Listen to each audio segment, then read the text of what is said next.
xibaar yu wér te wóor ca tàng-tàng ba abonnez-vous pour ngeen di mën di jot suñuy vidéo. jërë ngeen jëf ci ànd gi ak ñun ci chaîne bii di Buzz 221 HD brigade de recherche de Kër Massar actrice bii di Jojo daan nañ koy teg loxo placé ko en garde à vue ngir détention de cocaïne ginnaaw bi nga xamee ne teg nañ loxo feccatu Wally Seck bii di Ndiapp Sow ak Liss Ndiago ak ñu àndal loolu day daan nañu xam ne nag am na beneen ginnaaw bi nga xam ne ñoom ñi am na ñaari retour de parquet ce mardi brigade de recherche de la compagnie de gendarmerie de Kër Massar ñoom ñi nag daan nañuy amal ab coup de filet bu yees ci li nga xam ne moo di milieu interlope bi ci loolu yi nag ay gendarme yoo xam ne dañoo nekkoon en civil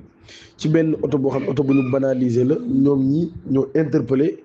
ki nga xam ni moo di actrice bii di Jojo ñu xam ko lool ngir rôle bi nga xam ne suyee na ko ci série Babel moom nag daan nañ koy bett ci ab appartement mu àndoon ak ñaari góor wala ñetti góor boog ci loolu yi ñu doon jëfandikoo li nga xam ne moo di drogue dure ñu ko doon consommé boobu lépp drogue ñoom ñi saako si nag placé nañu en garde à vue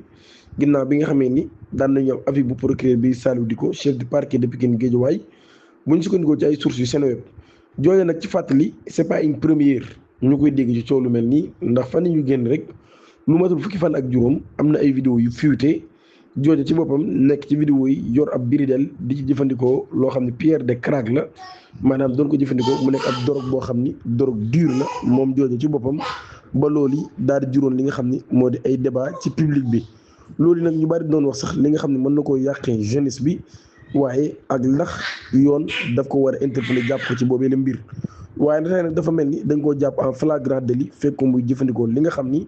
moom la sénégalais yu bari bari doon kaas ginnaaw bi nga xamee ni xamle nañ ni fekk nañ ci Jojo mu koy jëfandikoo